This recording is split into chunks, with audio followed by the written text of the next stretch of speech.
11 de outubro de 1942, pouco depois da meia-noite, acima de Guadalcanal Campaign. O ar sobre o Pacífico Sul parecia pesado como chumbo. Nenhuma lua iluminava as nuvens baixas. O oceano abaixo era apenas um vazio negro, uma extensão sem forma, onde o horizonte desaparecia completamente. Não havia linha entre céu e água. Apenas escuridão. Apenas o som contínuo do vento atravessando fuselagens metálicas e o rugido grave dos motores carregando homens armados rumo ao desconhecido. A milhares de metros acima da ilha, uma formação japonesa avançava em silêncio disciplinado. Os bombardeiros Mitsubishi G4M Betty seguiam alinhados, asas niveladas, cercados por caças A6M0. Os pilotos estavam acostumados à noite tropical. Muitos já tinham enfrentado combates sobre o Pacífico e confiavam plenamente na própria visão. Haviam aprendido a navegar pelas estrelas, a interpretar sombras e nuvens como se fossem mapas vivos. E naquela noite, como tantas antes, acreditavam ter a vantagem. Os americanos estavam em Guadalcanal havia pouco tempo. A pista de Henderson Field ainda parecia improvisada, vulnerável, cercada de lama e vegetação fechada. Para boa parte da Marinha Imperial Japonesa, aquilo era um posto avançado temporário, uma base frágil demais para resistir por muito tempo, muito menos à noite. Entre vários oficiais japoneses, havia um desprezo quase casual por uma novidade que os americanos vinham utilizando cada vez mais: radar. Relatórios de inteligência mencionavam antenas, estações terrestres, equipamentos de detecção por ondas eletromagnéticas. A tecnologia parecia estranha, excessivamente técnica, dependente demais de máquinas. Parecia pouco confiável. A filosofia de combate japonesa valorizava disciplina, treinamento visual, agressividade ofensiva. Um piloto experiente deveria enxergar o inimigo, deveria senti-lo, deveria confiar nos próprios instintos. Máquinas não enxergavam melhor que homens. Era nisso que acreditavam. Do outro lado da escuridão, em Guadalcanal, operadores americanos observavam uma tela verde clara, iluminada dentro de uma estação improvisada do sistema SCR-270. Era quente lá dentro. O ar estava úmido, grudando na pele e nas roupas. Cabos atravessavam o chão. Equipamentos vibravam com o zumbido constante dos geradores. Não havia glamour tecnológico, nenhuma sala elegante. Apenas homens cansados trabalhando cercados de barro e caixas de munição. Um deles inclinou o corpo para a frente. No visor apareceu algo. Um pequeno brilho irregular. Depois outro. E mais outro. Sinais fracos no limite do alcance. O operador apertou os fones contra os ouvidos. O ponto se movia. Não era interferência. Não era erro.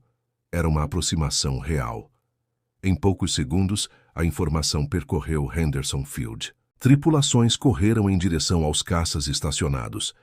Lanternas cobertas eram apontadas para painéis. Mecânicos puxavam capas. Oficiais gritavam coordenadas no escuro, enquanto o som dos motores começava a quebrar o silêncio da pista. O rugido de um Grumman F4F Wildcat aumentou. Depois outro. Depois mais outro. As hélices cortavam o ar úmido como lâminas. Lá em cima, os japoneses continuavam avançando sem perceber nada em comum. Nenhuma luz, nenhuma defesa antiaérea, nenhuma movimentação visível. Tudo parecia exatamente como deveria. A ilha parecia adormecida, mas ela estava acordada e estava esperando. O tenente japonês à frente da formação olhou novamente para o horizonte invisível. A escuridão total fazia qualquer distância parecer enganosa. Abaixo dele havia apenas breu absoluto. Então, algo mudou. Um vulto. Rápido demais. À esquerda. Por uma fração de segundo, ele pensou ser reflexo. Um erro de percepção causado pela ausência de luz. Então veio outro, mais perto. O clarão de metralhadoras iluminou a noite como relâmpago. Traçantes cruzaram o ar. Uma linha de fogo rasgou a asa de um bombardeiro Betty. Metal explodiu. O combustível incendiou imediatamente. A aeronave virou uma bola de fogo suspensa sobre o oceano antes de mergulhar em espiral para dentro da escuridão. O rádio japonês encheu-se de transmissões sobrepostas. Confusão instantânea. Zeros romperam formação tentando localizar o atacante. Mas não havia nada. Nenhuma silhueta clara. Nenhuma posição definida. Apenas flashes curtos de disparos surgindo do nada. Era como lutar contra algo invisível. Wildcats mergulhavam de pontos impossíveis, apareciam no ângulo perfeito, disparavam e desapareciam de novo. Os pilotos japoneses giravam o pescoço procurando referências no vazio. Nada. O céu era uma parede negra. Cada segundo parecia pior. Cada clarão revelava outra aeronave atingida. Outro motor em chamas. Outro mergulho desesperado. Lá embaixo, no campo americano, operadores de radar continuavam transmitindo vetores com precisão crescente. Distância. Altitude estimada. Direção. Não estavam enxergando olhos. Estavam enxergando ecos. Ondas de rádio refletidas contra metal e convertidas em tempo suficiente para colocar caças no lugar exato. Era uma nova forma de combate. E naquela noite, ela estava funcionando. No cockpit japonês, o suor escorria sob o capacete, apesar do vento gelado. A formação estava quebrando. Bombardeiros se dispersavam tentando escapar. Zeros giravam sem encontrar alvo definido.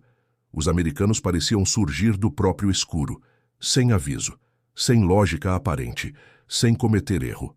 O que antes parecia um truque técnico, agora assumia outra forma, algo muito mais perigoso, algo que transformava a noite, tradicionalmente uma aliada, em território americano. E quando mais um bombardeiro explodiu e iluminou por um segundo toda a camada de nuvens acima de Guadalcanal, um oficial japonês finalmente percebeu que aquilo não era acaso. Aquilo era controle absoluto da escuridão, e a próxima onda ainda estava chegando. A coluna de fogo do bombardeiro em queda desapareceu no oceano, e a escuridão voltou a engolir tudo. Por um instante, parecia que o céu inteiro havia prendido a respiração. Então, veio outro ataque. Os Wildcats surgiram de novo, mais rápidos, mais agressivos, cortando a escuridão em mergulhos calculados. Não voavam em círculos procurando adversários como se fazia normalmente numa batalha noturna. Não estavam reagindo, estavam antecipando. Era isso que deixava os japoneses desconcertados. A interceptação americana parecia acontecer segundos antes de qualquer manobra previsível, como se alguém estivesse acompanhando cada movimento da formação do alto, invisível, guiando aqueles caças diretamente ao ponto mais vulnerável. No cockpit de um Zero, o piloto puxou bruscamente para a direita, tentando localizar os disparos que tinham acabado de cruzar diante da hélice. Nada. Só nuvens escuras. Só o brilho distante do próprio escapamento refletindo na fuselagem.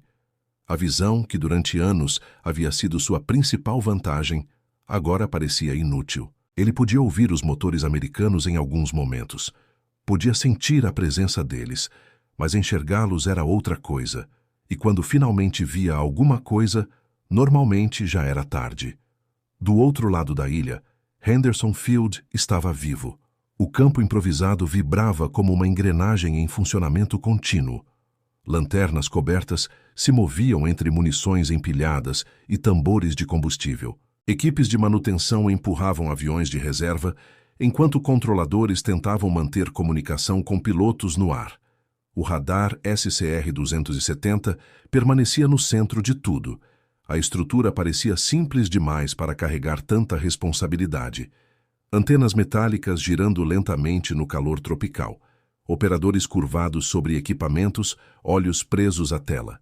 Mas cada sinal importava. Cada eco refletido no visor significava altitude, distância, direção, tempo.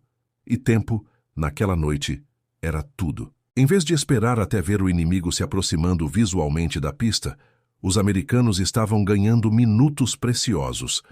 Minutos suficientes para decolar. Minutos suficientes para subir e posicionar interceptadores acima do ataque. Minutos suficientes para transformar surpresa em emboscada. Para os japoneses, aquilo parecia quase impossível. A doutrina que havia dominado o Pacífico até então dependia de iniciativa e velocidade. Golpear antes de ser detectado, controlar o momento do impacto, manter superioridade ofensiva. Era assim que haviam conquistado vantagem nos meses anteriores, mas agora o padrão estava quebrando. Cada aproximação sobre Guadalcanal parecia encontrar uma resposta antecipada. A sensação era perturbadora, como se a ilha pudesse enxergar através da noite. Um Mitsubishi Betty tentou descer altitude para escapar. A manobra foi agressiva. O piloto mergulhou buscando o vazio sobre a água negra, acreditando que a altitude baixa dificultaria qualquer perseguição. Por alguns segundos funcionou. Então um Wildcat apareceu acima e atrás. Uma sombra escura contra uma escuridão ainda mais profunda. Disparo curto, preciso. O motor esquerdo foi atingido. A hélice perdeu potência imediatamente. O avião japonês inclinou. As asas vibraram. Depois mergulhou de nariz. A tripulação não teve tempo. O impacto desapareceu sem clarão visível, apenas escuridão de novo. Os rádios japoneses já não transmitiam coordenação clara. Agora eram alertas fragmentados, mudanças bruscas de altitude, avisos de fogo, pedidos de cobertura, confusão crescente. A disciplina ainda existia, mas estava sendo pressionada por algo novo. Incerteza total. Porque não era apenas ser atacado. Era não saber de onde, não saber como, não saber quando viria o próximo. Esse tipo de combate consome energia rápido. A tensão física cresce, os ombros endurecem, a respiração encurta, os olhos começam a buscar padrões onde não existe nada. Cada sombra parece ameaça, cada som vira possibilidade de ataque. E a noite de Guadalcanal amplificava isso. Nuvens baixas escondiam silhuetas. O ar úmido refletia clarões de disparos e depois apagava tudo imediatamente. Abaixo, o Mar Negro parecia um vazio sem profundidade. Acima, estrelas desapareciam entre camadas de nuvem. Não existia referência. Só caos. Só a sensação de que os americanos estavam sempre um passo à frente. Na estação de radar, um operador ajustou novamente a frequência. Novo contato. Mais aeronaves. Outra onda. Os números chegaram rapidamente. A informação foi repassada. Pilotos americanos que tinham acabado de pousar voltaram correndo. Alguns ainda sentiam cheiro de pólvora dentro do cockpit. Mecânicos reabasteciam em velocidade absurda. Munição era recolocada à mão. Motores voltavam a rugir. A base parecia cansada, improvisada, pressionada até o limite, mas estava funcionando. A tecnologia não era elegante. Não era silenciosa, não era perfeita. Ainda havia erros, ainda havia atrasos, mas estava entregando exatamente o que precisava. Visão antecipada. Enquanto os japoneses confiavam nos próprios olhos, os americanos estavam enxergando além deles. A diferença era pequena no início. Alguns minutos, alguns quilômetros, um ponto fraco detectado mais cedo. Mas no ar aquilo mudava tudo. A iniciativa deixava de pertencer ao atacante. A vantagem psicológica mudava de lado. A própria noite mudava de dono. Em uma cabine japonesa, um oficial naval observou outro avião explodir à frente. A luz revelou por menos de um segundo 3 Wildcats em posição de ataque. A formação americana estava coordenada demais, precisa demais. Não havia improviso naquele padrão. Não era sorte, não era coincidência repetida. A realização veio como um choque frio. Eles estavam sendo guiados. O radar não era uma curiosidade tecnológica, não era propaganda, não era um acessório experimental. Era uma arma. E mais do que isso, era uma arma invisível. Uma que alterava completamente as regras de combate que o Japão conhecia no Pacífico. Os relatórios anteriores haviam subestimado. Os oficiais haviam descartado cedo demais. E agora pagavam por isso. Mais ao sul, entre nuvens escuras, novos ecos surgiam no visor americano. Mais contatos, mais aproximações, mais aeronaves entrando naquele céu sem lua. A batalha ainda estava longe de terminar, e o próximo encontro seria ainda mais brutal, porque agora ambos os lados entendiam exatamente o que estava em jogo. Os novos contatos apareceram no visor como manchas tênues, pequenos brilhos instáveis dançando sobre a tela verde do SCR-270. Na estação de radar ninguém precisou dizer nada. Os operadores já entendiam. Mais aeronaves japonesas estavam entrando no alcance. A noite ainda não havia terminado. Do lado de fora, o calor tropical seguia pesado sobre Guadalcanal. O ar cheirava a terra molhada, óleo queimado e combustível de aviação. Henderson Field parecia exausto. Homens corriam entre aeronaves estacionadas com movimentos rápidos e silenciosos. Alguns carregavam munição, outros puxavam equipamentos. Outros apenas erguiam os olhos toda vez que o som distante de motores atravessava as nuvens. No céu, os Wildcats voltavam a ganhar altitude. Os pilotos americanos já não voavam no escuro como homens tentando encontrar um alvo. Agora voavam com direção, com coordenadas, com confiança.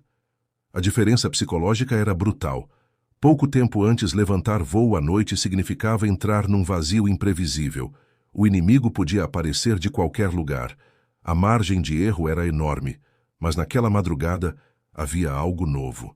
Cada piloto recebia vetores, ajustava a altitude, mudava a direção, subia alguns graus, corrigia alguns quilômetros, e de repente o alvo aparecia exatamente onde deveria estar.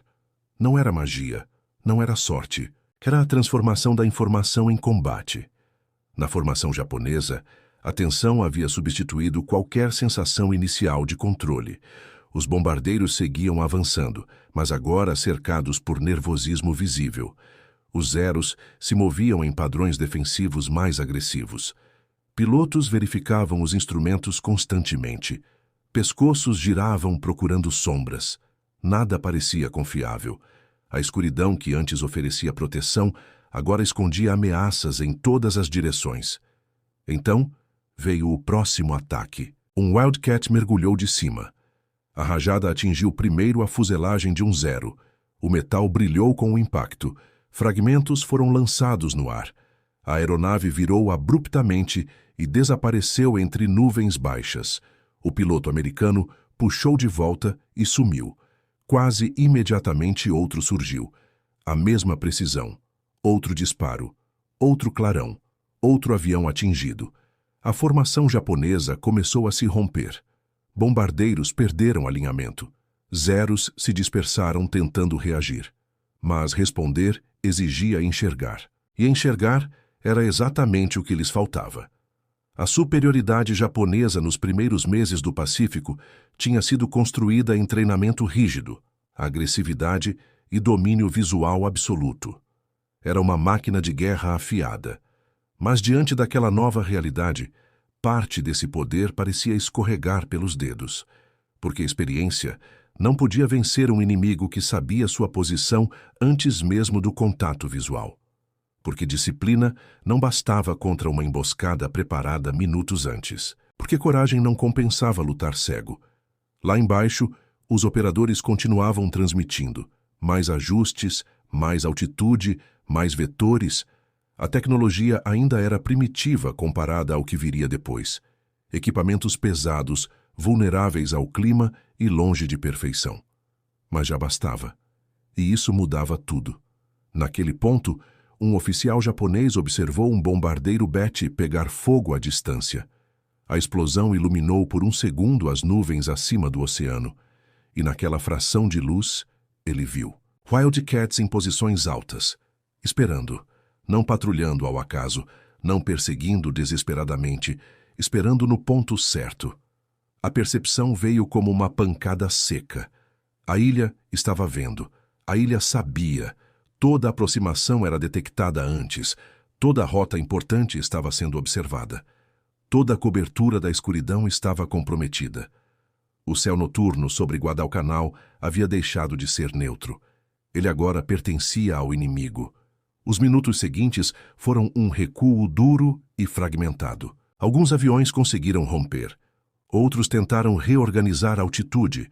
Outros desapareceram completamente sobre o Pacífico escuro. A disciplina japonesa impediu o colapso total, mas a confiança tinha sido atingida. E isso pesava mais do que combustível perdido ou fuselagens destruídas. Porque aeronaves podem ser substituídas, mas certezas quebradas mudam campanhas inteiras. Ao amanhecer, Henderson Field estava coberto por marcas da noite, pneus no barro, cartuchos vazios espalhados, mecânicos sentados por alguns segundos antes de recomeçar o trabalho. Pilotos retirando capacetes com olhos cansados. E perto da estação de radar, operadores ainda observando os equipamentos. Sem celebração, sem espetáculo, apenas consciência silenciosa do que tinha acontecido.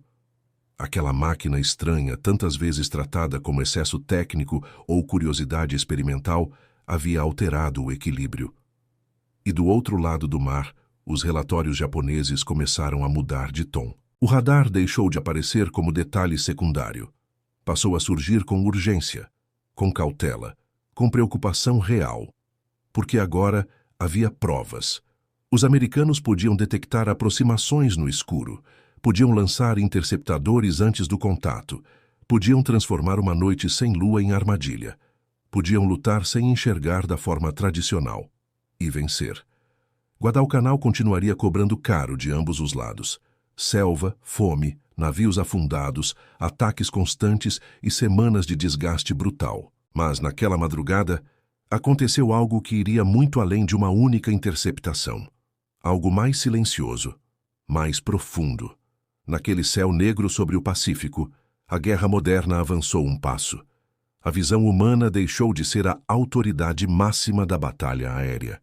E quando oficiais japoneses olharam de novo para a escuridão e perceberam que ela já não escondia mais seus movimentos, a descrença virou respeito, e o respeito virou medo.